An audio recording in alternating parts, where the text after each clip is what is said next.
नमस्कार विद्यार्थी मित्र, बी विभाग 2 भूगोल विभागातील सर्व विद्यार्थ्यांचे स्वागत. कसे आहात विद्यार्थी मित्र? बरे आहात ना? ओके. सध्या पुन्हा एकदा लॉकडाऊन सुरू आहे. दुसरी लाट प्रचंड आलेली आहे. आपण सर्वांनी काळजी घ्यावी. आपली परीक्षा संपलेली आहे. सेमिस्टर क्रमांक 3 आणि सेमिस्टर क्रमांक 4 चा अभ्यासक्रम आजपासून आपण सुरू करत आहोत. शिवाजी विद्यापीठानं पहिलं सत्र आणि दुसऱ्या सत्राचं वेळापत्रक जाहीर केलेलं आहे, किंवा सत्र समाप्ती, सत्र सुरुवात आणि सत्राची समाप्ती ह्या तारखा डिक्लेअर केलेल्या आहेत. त्यानुसार सत्र क्रमांक 1 म्हणजेच तुमचं सत्र क्रमांक 3 संपलेलं आहे. त्याची परीक्षाही झालेली आहे. यथाअवकाश त्याचा निकालही लवकरच जाहीर होईल. आता आपण आजपासून सत्र क्रमांक 4 म्हणजे तुमचे दुसरे सत्र हे सुरू करत आहोत. खरं तर गेले वर्षभर या कोरोना महामारीमुळे संपूर्ण जग त्रस्त झालेलं आहे. सर्व घटकावरती परिणाम झालेला आहे. शिक्षण क्षेत्रावरती सुद्धा फार मोठा परिणाम झालेला आपण अनुभवत आहोत. हरकत नाही, हेही दिवस जातील. पुन्हा एकदा नवीन कॉलेज सुरू होईल. परंतु जोपर्यंत कॉलेज रेग्युलर सुरू होत नाही तोपर्यंत आपलं हे ऑनलाईन टीचिंग सुरू राहील. ओके, आपण कम टू द पॉइंट येऊ. विभाग 2 भूगोल या विषयाचा सेमिस्टर क्रमांक 4 चा अभ्यासक्रम आज आपण पाहणार आहोत, आणि तोही पेपर क्रमांक 6. शिवाजी विद्यापीठानं जून 2019 पासून नवीन अभ्यासक्रम सुरू केला, रिवाइड अभ्यासक्रम सुरू केला, की त्यानुसार विभाग 2 ला सेमिस्टर क्रमांक 4 मध्ये पेपर क्रमांक 6 जो आहे तो agricultural geography. Title of the paper agricultural geography, कृषी भूगोल. कृषी भूगोल हा पेपर आहे. विद्यार्थी मित्र, तुम्ही सेमिस्टर क्रमांक 3 मध्ये भूगोलाचे 2 पेपर अभ्यासले होते. त्यातला पहिला होता सॉइल जिओग्राफी, मृदा भूगोल, आणि तो पेपर क्रमांक 3 होता. त्यानंतरचा दुसरा जो पेपर क्रमांक 4 तुम्ही अभ्यासला तो रिसोर्स जिओग्राफी, साधन संपत्तीचा भूगोल. आणि त्याचबरोबर जो आयडीएस आहे जिओग्राफीला कनेक्टेड, तो TG ज्याला आपण म्हणतो, कन्सेप्ट इन टुरिझम जिओग्राफी, तो पेपर क्रमांक 1. हे 3 पेपर भूगोलांतर्गत तुम्ही अभ्यासलेले आहेत. सेमिस्टर क्रमांक 3 त्याच्या परीक्षाही झालेल्या आहेत. आता जो सेमिस्टर क्रमांक 4 ची परीक्षा तुम्ही देणार आहात, सेमिस्टर क्रमांक 4 ची, त्यामध्ये तुम्हाला 2 भूगोलाचे पेपर अभ्यासायचे आहेत. त्यातला जो पहिला आहे ओशनोग्राफी, सागरशास्त्र, तो पेपर क्रमांक 5 आहे. आणि त्यानंतरचा जो दुसरा आहे ॲग्रिकल्चरल जिओग्राफी, कृषी भूगोल, तो पेपर क्रमांक 6 आहे. आणि त्याचबरोबर जिओग्राफीला कनेक्टेड असणारा आयडीएस आहे तो development and planning of tourism, तो पेपर नंबर 2 आहे. म्हणजे असे भूगोलाचे 2 पेपर आणि टुरिझम जिओग्राफीचा 1 पेपर, असे 3 पेपर तुम्हाला अभ्यासायचे आहेत सेमिस्टर क्रमांक 4 मध्ये. आता हे जे 3 विषय जे आहेत, हे 3 विषय तुम्हाला कोण कोण शिकवतील, कोणता पेपर कोणते शिक्षक शिकवतील, याच्या संदर्भात मी आपल्याला थोडक्यात सांगतो. की जो ओशनोग्राफी, सागरशास्त्र आहे, पेपर क्रमांक 5, ते आमचे सहकारी प्राध्यापक UD पाटील सर शिकवतील. दुसरा पेपर आहे जो ॲग्रिकल्चर जिओग्राफी, कृषी भूगोल, पेपर क्रमांक 6, तो स्वतः मी तुम्हाला शिकवणार आहोत. आणि आयडीएस जो आहे development and planning of tourism, IDs आहे टुरिझम जिओग्राफी मधला, तो पेपर क्रमांक 2 आहे, तो प्राध्यापक ST पाटील सर तुम्हाला शिकवतील. जे 3 पेपर आम्ही भूगोलाचे 3 प्राध्यापक तुम्हाला स्वतंत्र शिकवणार आहोत. आता आपण सिलेबस पाहू, की जो मी तुम्हाला पेपर शिकवणार आहोत तो ॲग्रिकल्चर जिओग्राफी, पेपर क्रमांक 6, सेमिस्टर क्रमांक 4, विभाग 2. आता याच्यामध्ये, या सिलेबसमध्ये ॲग्रिकल्चर जिओग्राफीमध्ये एकूण 4 टॉपिक्स आहेत. त्याला विद्यापीठाने मॉड्यूल्स म्हटलेलं आहे. हे तुम्हाला आतापर्यंत कळलेलं असेल. मॉड्यूल्स म्हणजे प्रकरण किंवा टॉपिक किंवा चॅप्टर्स. त्यानुसार कृषी भूगोलामधला पहिला टॉपिक जो आहे तो इंट्रोडक्शन टू ॲग्रिकल्चर जिओग्राफी, म्हणजे कृषी भूगोलाचा परिचय, कृषी भूगोलाची ओळख या अर्थानं हा टॉपिक आहे. दुसरा जो टॉपिक आहे मॉड्यूल क्रमांक 2, agriculture system and land use theories. म्हणजे कृषी पद्धती आणि लँड यूज थेअरीज, भूमी उपयोजन सिद्धांत. भूमी उपयोजनाचे सिद्धांत या ठिकाणी तुम्हाला अभ्यासायचे आहेत. त्यानंतर मॉड्यूल क्रमांक 3 जो आहे तो regionalisation, problems and modern concept in agriculture. Topic तिसरा रिजनलायझेशन, प्रादेशिकीकरण आणि समस्या व आधुनिक संकल्पना कशामधल्या, कृषीमधील, शेतीमधील किंवा कृषीमधील समस्या आणि आधुनिक संकल्पना यांचा आपल्याला अभ्यास करायचा आहे. आणि त्यानंतर टॉपिक क्रमांक 4 आहे, त्याला मॉड्यूल 4 आपण म्हणतो प्रॅक्टिकल ओनली थेअरी, प्रात्यक्षिक. आता हे एकूण 4 टॉपिक जे तुम्हाला अभ्यासायचे आहेत. त्याच्यामध्ये प्रत्येक टॉपिकमध्ये आपल्याला कोणत्या घटकाचा अभ्यास करायचा आहे हे आपण पाहू. टॉपिक जो पहिला आहे module 1, introduction to agriculture geography, कृषी भूगोलाचा परिचय. आता कृषी भूगोलाचा परिचय, कृषी भूगोलाची ओळख या अर्थानं आपण तो या टॉपिकला नाव देतो. याच्यामध्ये एकूण 3 मुद्द्यांचा आपल्याला अभ्यास करायचा आहे. त्यातला मुद्दा क्रमांक 1, definition, nature, scope and significance of agriculture geography. म्हणजे पहिल्याच मुद्द्यामध्ये 4 सब मुद्दे आहेत, छोटे छोटे मुद्दे आहेत. डेफिनेशन म्हणजे कृषी भूगोलाची व्याख्या, त्यानंतर नेचर, कृषी भूगोलाचे स्वरूप, त्यानंतर स्कोप, कृषी भूगोलाची व्याप्ती, कृषी भूगोलाचे विषय सामुग्री, कृषी भूगोलाचे क्षेत्र, आणि त्यानंतर सिग्निफिकन्स ऑफ ॲग्रिकल्चर जिओग्राफी, कृषी भूगोलाचे महत्त्व. हा मुद्दा क्रमांक 1 मध्ये हे 4 सब मुद्द्यांचा आपल्याला अभ्यास करायचा आहे. त्यानंतर मुद्दा क्रमांक 2 जो आहे evolution of agriculture, ancient, Midvale and modern period. म्हणजे कृषीचा विकास, कृषीची उत्क्रांती किंवा कृषीचा आढावा ज्याला आपण म्हणू. इव्हॉल्युशन म्हणजे उत्क्रांती असाही होतो, इव्हॉल्युशन याचा अर्थ त्याचा विकास असाही होतो, इव्हॉल्युशन याचा अर्थ त्याची प्रगती असे होते, इव्हॉल्युशन याचा अर्थ ऐतिहासिक आढावा याही अर्थानं. असे वेगवेगळे अर्थ या इंग्लिश या शब्दाचे निघतात. या टॉपिकमध्ये आपल्याला प्राचीन काळातील शेती, मध्ययुगीन काळातील शेती आणि आधुनिक काळातील शेती कशी विकसित झाली, कोणकोणत्या पद्धतीने शेती केली जात होती या संदर्भातला हा विषय आहे, त्याचा आपल्याला अभ्यास करायचा आहे. त्यानंतर मुद्दा क्रमांक 3, डिटर्मिनंट्स ऑफ ॲग्रिकल्चर, कृषीचे घटक म्हणजेच कृषीवरती परिणाम करणारे घटक, कृषीच्या विकासाचे घटक, कृषीच्या विकासावरती परिणाम करणारे घटक, असे वेगवेगळ्या अर्थानं आपण तो भाग ओळखू शकतो. आता याच्यामध्ये घटक कोणते आहेत, फिजिकल म्हणजेच प्राकृतिक, जे कृषीचे घटक प्राकृतिक घटक कोणते आहेत. त्यानंतर ह्युमन घटक, ह्युमन फॅक्टर्स म्हणजे मानवी घटक. खरं तर नैसर्गिक घटक आणि सांस्कृतिक घटक असंही आपण म्हणतो, किंवा प्राकृतिक घटक आणि मानवी घटक. आता मानवी घटकामध्ये काय आहे किंवा सांस्कृतिक घटकामध्ये कुठले कुठले मुद्दे आहेत, आर्थिक घटक, सामाजिक घटक, सांस्कृतिक घटक, राजकीय घटक आणि प्रशासकीय घटक. म्हणजे हे सगळे कृषीचे घटक आहेत की ज्या घटकांचा आपल्याला सविस्तरपणे या टॉपिकमध्ये अभ्यास करायचा आहे. म्हणजे टॉपिक क्रमांक पहिला जो आहे तो कृषीचा सर्वसाधारण अभ्यास आपल्याला करायचा आहे. सर्वसाधारण अभ्यास की बाबा कृषी भूगोल म्हणजे काय, त्याचा अर्थ काय आहे, कृषी भूगोलाची व्याप्ती काय आहे, स्वरूप काय आहे, त्याचं क्षेत्र काय आहे, त्याचा अर्थ, त्याचं महत्त्व काय आहे, या दृष्टिकोनातून कृषीचा विकास वेगवेगळ्या टप्प्यामध्ये वेगवेगळ्या कालखंडामध्ये कसा झाला तेव्हा आपल्याला अभ्यास करायचा आहे. आणि कृषीचे घटक आपल्याला अभ्यासाचे आहेत. म्हणजे हा सर्वसाधारण विषयाची ओळख या पद्धतीनेच होते की आपल्याला या विषयामध्ये नेमका कशाचा अभ्यास करावा लागतो, कशाचा अभ्यास केला जातो, किंवा कृषी भूगोल हे कोणत्या घटकाशी संबंधित आहे इत्यादी इत्यादी. याच्यावरून टॉपिक क्रमांक 1 वरून आपल्याला कृषी भूगोलाची ओळख होईल.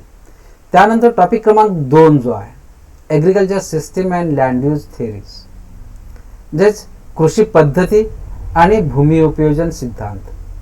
याच्यामधला पहिला जो मुद्दा आहे तो मेजर ॲग्रिकल्चरल सिस्टीम्स, म्हणजे कृषीच्या प्रमुख पद्धती.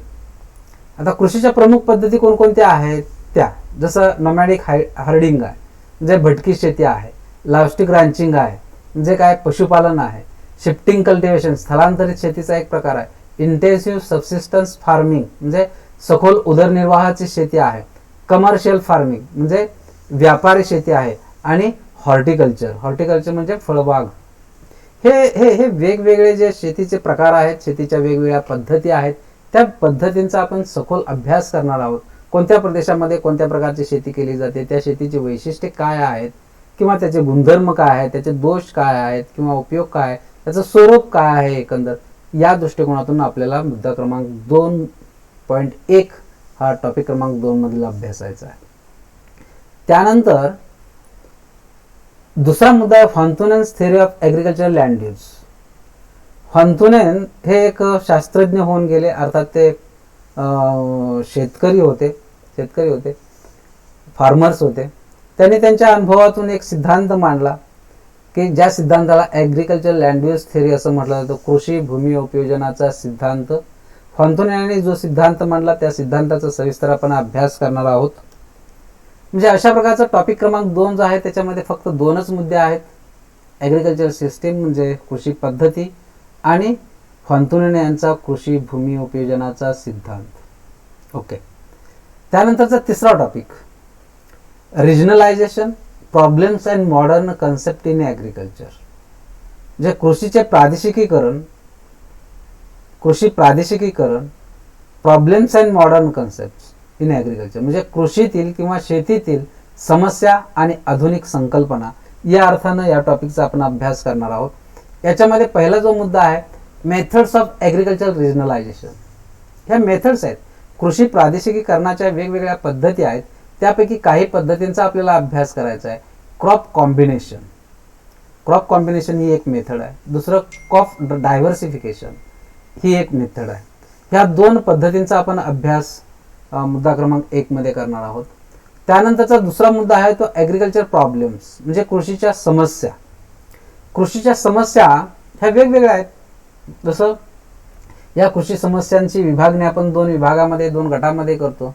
एक नैसर्गिक समस्या आणि सांस्कृतिक समस्या. नैसर्गिक समस्यालाच आपण प्राकृतिक समस्या किंवा फिजिकल प्रॉब्लेम्स असं म्हणतो, आणि नॉन फिजिकल प्रॉब्लेम्स. आता नॉन फिजिकल प्रॉब्लेम्समध्ये कोणकोणत्या गोष्टींचा समावेश होतो? आर्थिक समस्या आहे, सामाजिक समस्या आहे, सांस्कृतिक समस्या आहे, राजकीय समस्या आणि ॲडमिनिस्ट्रेटिव्ह समस्या म्हणजे प्रशासकीय समस्या.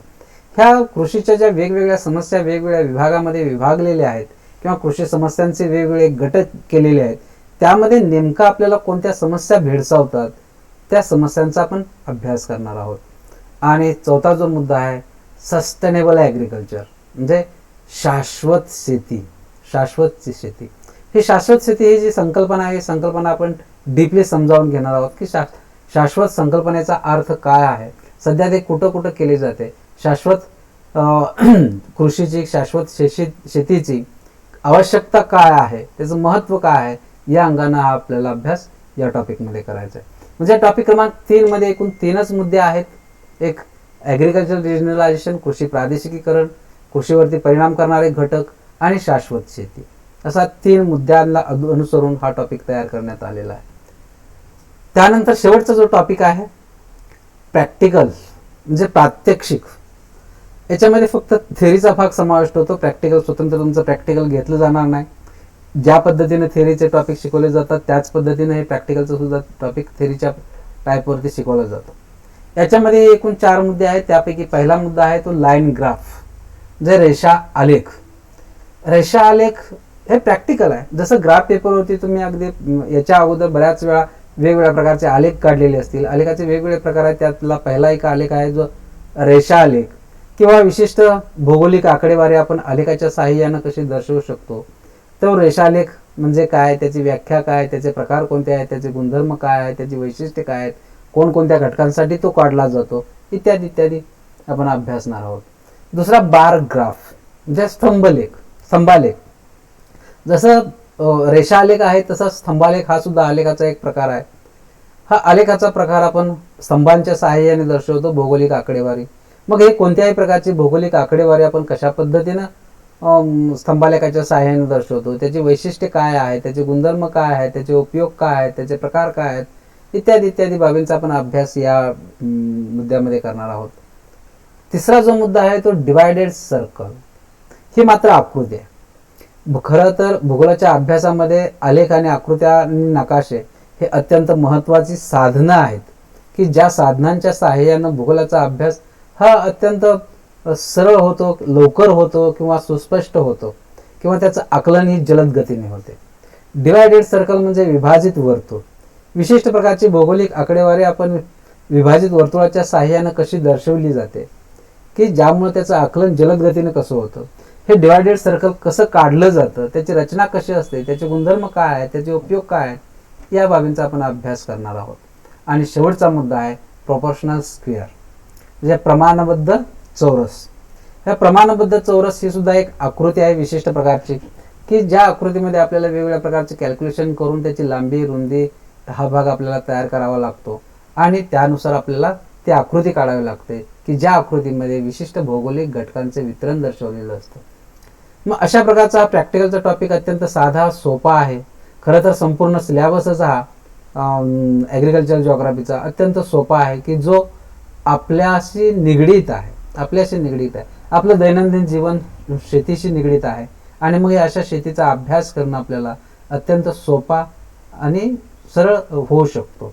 विद्यार्थी मित्र, विद्यापीठानं शिवाजी विद्यापीठानं हा जो संपूर्ण सिलेबस आहे तो विद्यापीठाच्या वेबसाईटवरती तुमच्यासाठी उपलब्ध करून ठेवलेला आहे. या सिलेबसच्या शेवटी काही रेफरन्स बुक्सची यादीही दिलेली आहे. विद्यार्थी मित्र, आम्ही तुम्हाला शिकवतोच आहोत, लेक्चर ऑनलाईन घेतच आहोत, पण एखादा जर विशिष्ट विद्यार्थी किंवा वेगवेगळ्या प्रकारच्या कॉम्पिटेटिव्ह एक्झामच्या परीक्षा देणारे विद्यार्थी असतील त्या विद्यार्थ्यांच्यासाठी हे रेफरन्स बुक्स जे विद्यापीठाने दिलेले आहेत, यादी दिलेली आहे, ते यादीपैकी बरेचसे पुस्तकं आपल्या लायब्ररीमध्ये उपलब्ध आहेत. मात्र ती काही इंग्लिश मिडियमचे आहेत, त्याचा तुम्ही वापर करू शकता.